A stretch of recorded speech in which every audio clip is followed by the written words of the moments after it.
안녕하세요. 반갑습니다. 이국영 강사입니다. 워크북 1분 거 특강 31회차 재산권 부분부터 볼 수 있도록 하겠습니다.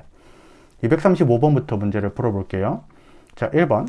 물건에 대한 재산권이 있고 동물에 대한 재산권이 있는데 이 사회적 연관성과 사회적 기능이라는 것은 다른 사람들에게 영향을 미친다는 정도인데 동물이 물건에 대한 것보다 더 큽니다. 근데 이 부분에서는 더 적다라고 했기 때문에 틀렸고요. 다른 사람에게 영향을 미칠 수 있다는 것은 뭐 좋은 측면도 있겠지만 안 좋은 측면을 우리가 다른 사람에게 영향을 미칠 수 있다 이렇게 읽으면 더 좋다 그랬죠. 그래서 이를 제한할 때 이를이라는 게 동물이라는 것인데 동물에 대한 재산권을 제한할 때 입법 재량의 범위를 넓게 인정해야 된다 이런 식으로 바꿔야지 맞는 문장이 됩니다. 아니면 물건 부분과 동물 부분을 바꾸던가요. 어쨌든 간에 틀리게 낸 지문이다. 그래서 기존의 기출문제를 그대로 우리가 내신 지문 같다. 그래서 틀린 지문이고요. 2번인데 우리가 건설을 공사를 할 때 문화재 발굴이 나오게 되는 경우에는 발굴 비용을 사업 시행자에게 전부 부담시켜도 헌법에 위배되지 않죠. 그래서 헌법이 위배되지 않는데 침해됐다 했으니까 틀렸다. 3번 우리 환매권 관련된 내용들은 그 10년 으로 기간을 제한한 판례 물건은 4펀이라 그랬죠. 그래서 환매권과 관련했을 때 이 환매권자의 재산권을 침해하지 않는다. 맞는 지문이고요. 4번인데요. 건축법을 위반한 건축주 등이 건축허가권자로부터 위반 건축물의 철거 등 시정 명령을 받고도 그 이행을 하지 않는 경우에 계속 반복해서 이행강제금을 부과를 해야 되겠죠. 왜냐면은 한 번 벌금냈다고 해가지고 봐주면은 우리가 위법 건축물을 용인하게 되고 돈으로 떼어버릴 수가 있잖아요. 그래서 헌법에 위배되지 않는데 침해된다 했으니까 틀린 지문. 그래서 옳은 거는 3번을 고르면 되겠습니다. 자, 236번을 한번 보죠. 좀 끊겨 있는데 기억. 재산권의 내용을 새롭게 형성을 하려면은 앞으로 적용될 법률이 헌법에 맞아야 되고 그 다음에 과거의 법적 상태에 대한 구체적 권리를 침해를 정당화하는 이유도 존재해야 된다. 맞고요. 이유는 어려운 판례지만 위헌 키워드라고 알아야 돼요. 그랬을 때 우리가 배우자의 상속 공제를 인정받으려면은 일정 기간까지 신고를 해야 되거든요. 근데 아이고 튀었네. 신고를 해야 되는데 그 위 기간이 경과하면은 일률적으로 배우자의 상속 공제를 부인하고 있다는 것은 기간을 놓쳐버리면은 우리가 상속 공제라는 혜택을 받을 수가 없어요. 근데 우리가 상속 공제 기간 내에 우리가 신고하는 것이 대부분이겠지만 재산적인 분쟁이 발생하면은 우리가 그 기간 내에 우리가 신고하기가 어려울 수가 있는데 일률적으로 배우자의 상속 공제를 부인하는 것은 우리가 위헌 키워드를 잡았듯이 헌법에 위배가 되는 판례입니다. 그래서 다음 장이랑 연결가지고 상속인의 재산권을 침해한다고 볼 수 없다라고 위헌 판례를 합헌 판례로 물어봤기 때문에 우리가 틀린 지문입니다.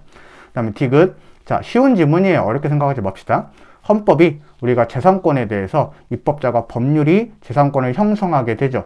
하지만 새로운 재산권에 대한 법률을 만들었을 때 기존의 사유재산 제도나 기존의 재산을 부인하는 정도로 만들 수는 없다. 만약에 그렇게 되면 기존 재산권에 대한 보장 규정의 침해가 되겠죠. 그래서 아무리 입법자에게 재산권 형성적 법률 유보라고 해가지고 넓은 입법 형성권 인정이 된다 하더라도 이런 정도로 기존의 재산을 부인하는 것까지는 정당화될 수가 없다라고 쭉 읽어보시면 되는데 문장 익숙하지가 않으니까 어려워 보일 수가 있어요. 리을인데 토지는 강한 사회성 내지 공공성이 있습니다. 그래서 더 많은 제한이 필요합니다. 그랬을 때 넓은 입법 형성권이 인정이 되는데요. 그래도 과잉금지 원칙에 대한 심사는 해야 됩니다. 그래서 부적절하다. 이 부분은 우리가 틀린 부분이고 완화된 의미에서라도 우리가 과잉금지 원칙을 심사를 해야 되기 때문에 틀린 지문입니다.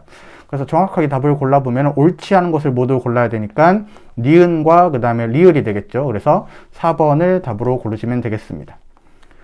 자, 237번에 우리 조문이죠. 재산권 행사는 공공복리, 그 다음에 국가안전보장, 질서유지, 공공복리를 위해서 제한될 수 있다. 이것은 23조 2항과 그 다음에 37조 2항을 같이 섞어서 낸 것입니다. 2번이 중요한 지문인데 우리가 공공필요에 의한 재산권의 수용, 사용 또는 제한이란 것은 특별한 보상이 필요하죠. 근데 여러분들 헌법 조문에서 뭐라고 되어 있냐면은 정당한 보상이라고 규정이 되어 있습니다. 그래서 2번은 우리가 틀린 지문이고 3번 아까 봤듯이 토지는 다른 재산권과는 달리 보다 강하게 공동체 이익을 관철해야 되니까 더 많은 제한이 필요하다. 맞는 지문이고요. 그 다음에 4번 헌법상에 보장되는 재산권은 경제적인 가치가 있는 모든 공법상, 사법상의 권리를 뜻한다. 맞는 지문입니다. 그래서 답은 2번이 되겠죠. 자, 238번. 우리가 고엽제 이 환자들에 대해서 보상수급권을 주는데 우리가 자기기여도 있고 그 다음에 생존 확보에 기여해야 되고 사적 유용성도 있으니까 재산권적 성질을 갖긴 하지만 그래도 발생에 필요한 요건이 법에 규정되어 있는 이상 만약에 그 사람이 요건을 갖추지 못했다면은 그 사람에게 보장되는 헌법상 재산권이라고 볼 수가 없다. 전체적으로 맞는 지문입니다. 그 다음에 2번은 아까처럼 풀어보죠. 환매권 얘기 나왔을 때 10년의 기간 제한이 아니라면은 다폰 판례라고 풀면 된다 그랬으니까 이 판례는 그것이 아니니까 재산권을 침해하지 않는다라고 일단 2번을 X 쳐놓고요. 자, 그 다음에 이렇게 터치가 안 먹니? 3번 의료 급여 수급권인데 이것은 국가가 100% 다 주는 것이었다. 그래서 우리가 자기 기여가 없기 때문에 재산권의 보호 대상에 포함된다고 보기 어렵다. 맞고요. 4번은 합헌 판례이죠. 영화관 관람객, 그 다음에 100분의 3 징수하는 것은 헌법에 위배되지 않지만 비교했을 때 문예진흥기금이라고 나오면은 문예진흥기금 100분의 3 징수 판례는 위헌 판례이기 때문에 조금 비교를 해주시고 재산권을 침해하지 않는다. 맞는 지문이죠. 그래서 틀린 것을 골라야 되기 때문에 2번을 아마 답으로 골라야 될 것 같습니다. 자, 2번이 답이었죠. 네, 좋습니다. 239번. 우리 공법상의 권리가 헌법상의 재산권 보장을 받으려면은 우리가 첫째, 개인의 이익을 위해서 이용 가능해야 되고, 둘째, 자기 권리주체 노동이나 자신이 행한 급부에 등감을 해야 되고, 셋째, 수급권자의 생존의 확보에 기여해야 된다. 맞는 질문이죠. 2번인데 연금수급권, 공무원 연금수급권, 국가유공자의 보상수급권 다 재산권에 포함이 되지만 사망일시금은 재산권에 포함되지 않기 때문에 틀린 질문이고요. 3번인데요. 자, 우리가 구체적인 권리가 아닌 단순한 이익이나 재화의 획득에 관한 기회는 재산권 보호 대상이 되지 않기 때문에 맞는 질문이고요. 4번인데요. 교원의 정년 단축으로 기존 교원이 있는 경제적 불이익이라고 해도 그 사람이 무조건 정년 때까지 일한다는 게 확실히 컨트롤 될 수 있는 것은 아니기 때문에 이런 경제적 기회는 재산권 보상의 대상이 되지 않는다. 그래서 맞는 질문이고요. 5번인데요. 국가보상적인 성격이나 사회보장 수급권 같은 경우에는 구체적인 법률이 있어야지 부여가 되기 때문에 만약에 수급권을 받을 수 있는 요건이 법에 정해져 있다면은 그 사람이 법적 요건을 갖추기 전에는 그 사람의 재산권으로 볼 수가 없다라고 아까 비슷한 질문이 있었죠. 그래서 답은 2번입니다. 자, 여러분들 240번으로 넘어가 보죠. 자, 1번. 우리가 시혜적 입법이라는 것은 국가가 뭔가 베풀어 주는 것이죠. 이것을 본인이 그동안 받아왔다고 해가지고 계속 받을 것이다 라고 확실하게 정해져 있는 것은 아니다. 기대에 불과하다. 그래서 단순한 그러한 재산상의 기대는 우리가 헌법이 보호하는 재산권 영역에 포함되지 않는다. 맞는 질문이고요. 2번인데요. 공무원 연금은 여러분들 세 번째 줄에 사회적 기본권의 성격도 있고 재산권의 성격도 같이 가지고 있다. 맞는 질문이고요. 3번은 위험 기여들을 딸 수가 있죠. 우리가 고급 골프장의 경우에도 우리가 수용 권한을 부여하는 것은 공공필요 요건을 충족하지 못하는 것이기 때문에 헌법이 위배가 된다. 맞는 질문이고요. 4번이 쉽죠. 여러분들 구상권도 우리가 재산권으로 볼 수가 있는데 안 된다고 했으니까 틀린 질문이다. 자, 4번이 답이 되겠습니다.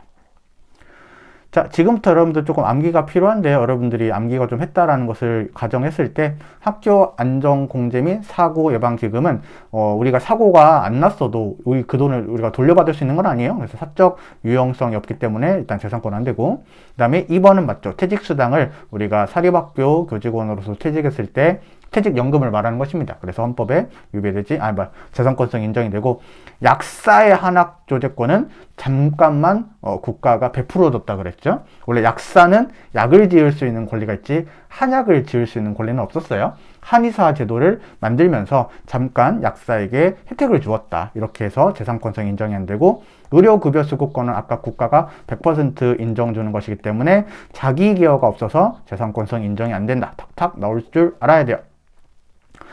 자, 비슷한 판례로서 242번인데 환매권 재산권성 인정이 되죠.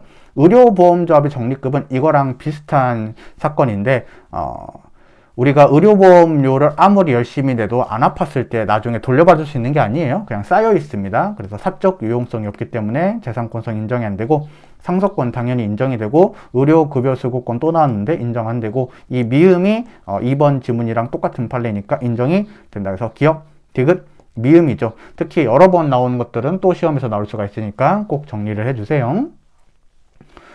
그 다음에 243번인데 우리가 장기 미집행 도시계획시설의 결정의 실효제도라고 했었을 때 이거는 그 재산권의 주체가 컨트롤할 수 있는 게 아니라 국가나 지방자치단체에게 결정권이 맡겨져 있기 때문에 내 재산권이라고 볼 수가 없어요. 그래서 재산권 아니고, 연금수급권은 당연히 재산권 인정이 되고, 의료급여수급권 지겹고, 그 다음에 개인택시 면허도 우리가 재산권성 인정이 되기 때문에 니은, 리을을 정해서 3번이 답이 되겠습니다.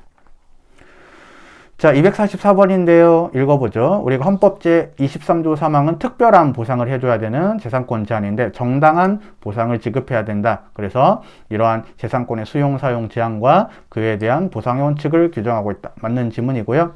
2번인데 이러한 요건을 갖춰야 된다. 맞는 지문이고, 3번에 정당한 보상을 어떻게 해석해야 된다. 완전 보상으로 해석해야 된다. 맞는 지문이고요. 그 다음에 4번인데 우리가 어떤 키워드를 찾아야 되냐면 개발이익이라는 키워드를 찾아야 돼요. 그래서 우리가 개발을 한다고 했기 때문에 땅값이 오르니까 그 오른 땅값을 완전한 보상의 범위에 포함시킬 필요는 없어요. 그 개발된다라는 공고가 나기 전에 토지 가격이 우리가 완전한 보상의 범위에는 포함될 수 있습니다. 그래서 개발이익을 배제하고 손실보상액을 산정한다고 해가지고 정당보상의 원리에 어긋나는 것은 아니다. 이렇게 이해를 했었죠. 5번은 쉬운데요. 환매권 우리가 재산권성 인정이 되죠. 근데 안 된다고 했으니까 틀렸던 지문이 되겠습니다. 그래서 조금 길었기 때문에 여러분들이 그렇게 공부하시면 되겠다. 자, 여러분들 손에 땀이 나서 그런가? 245번 문제 풀어보겠죠. 아까 우리가 봤죠. 개발이익을 배제하고 손실보상액을 산정한다고 해가지고 헌법이 규정한 정당보상 원리에 어긋난다고 볼 수 없다. 자, 정당한 보상은 완전 보상으로 읽으면 된다. 3번인데 잘 보세요. 공영수용으로 생업의 근거를 상실했어요. 이 사람들이 농민들인가 봐요. 근데 농사를 짓던 땅이 다 수용이 됐어요. 그래서 생업이 근거가 상실된 건 맞아. 그러면 그 사람들한테 상업용지나 상가 분양권 등을 추가로 주는 생활대책이 필요한가 이건데, 이것은 여러분들 우리가 이미 농지 가격을 다 쳐줬을 것이기 때문에 우리가 이것은 플러스 알파에 해당하고 정당한 보상의 범위에 포함되지 않습니다. 입법자의 배려나 재량의 문제입니다. 그래서 입법정책적 재량의 영역에 속하는 것이기 때문에 우리가 3번 지문은 전체적으로 틀렸다. 4번 수용은 여러분들 민간기업도 얼마든지 할 수 있다 그랬죠? 우리가 주택재개발 이런 것들 민간기업도 많이 한다 그랬어요. 그래서 그것 자체만으로 공공필요성을 갖추지 못한 것으로 볼 수는 없다. 3번이 답이 됩니다. 자, 재산권 부분에 대해서 열심히 달려오는데 마지막 문제를 한번 풀어보죠. 1번 재산권에 대한 제약이 비례원칙에 합치를 한다면은 그것은 우리가 참을 수 있는 사회적 범위에 포함되어 있는데, 만약에 과잉된 것이라면 그 사람이 참을 수 없어서 참을 수 있는 사회적 한계의 범위를 넘는 것이다. 자, 그 다음에 2번인데요. 개발 제한 구역 지정 당시의 상태대로 토지를 사용 수익 처분할 수 있었대요. 그럼 앞으로 그 땅이 얼만큼 오를 것이냐, 집가 상승의 기회라든지 아니면은 내 토지를 이런 식으로 건물을 지으려고 했다, 뭐 이런 가능성은 원칙적으로 재산권의 범위에 속하지 않는다. 맞는 지문이 되겠고요. 3번인데요. 자, 개발 제한 구역을 지정을 했더니 동네 목적으로 사용할 수 없거나 또 실질적으로는 거의 토지를 못 쓰는 경우에 해당한대요. 그럼 참을 수가 없죠. 그래서 사회적 제약의 정도를 넘는 것으로 본다. 4번인데요. 비슷한 판례입니다. 도시계획 시설을 지정을 했었을 때 우리가 당해 토지의 이용 가능성이 배제된다. 이용을 할 수 없거나 아니면 토지를 종래 허용된 용도대로도 전혀 사용할 수 없다. 그래서 그 땅이 있지만 전혀 못 쓰게 되는 현저한 재산적 손실이 발생하는 경우에는 수용적인 효과를 인정해서 반드시 보상을 해줘야 되겠다. 그래서 지나친 기본권의 제한이 될 수가 있다. 5번인데요. 뭐 여기까지는 맞고 그 다음에 여기까지도 맞는데 이게 틀렸죠. 여기서 말하는 정당한 보상은 원칙에 따라서 금전 보상만을 의미한다. 틀렸죠. 왜냐면은 땅을 바꿔주거나 특정한 사업권 같은 것을 줌으로써도 우리가 보상이 가능하다 그랬어요. 그래서 5번이 답이 되겠다. 이렇게 여러분들이 정리를 하면 되겠죠. 네. 재산권에 대해서 열심히 공부를 해봤고요. 네, 문제가 좀 많았는데 한 번에 정리할 수 있었으면 좋겠고요. 앞으로도 계속 열심히 공부해 나가시면 좋겠습니다. 네, 여러분들 여기서 마치겠습니다. 고맙습니다.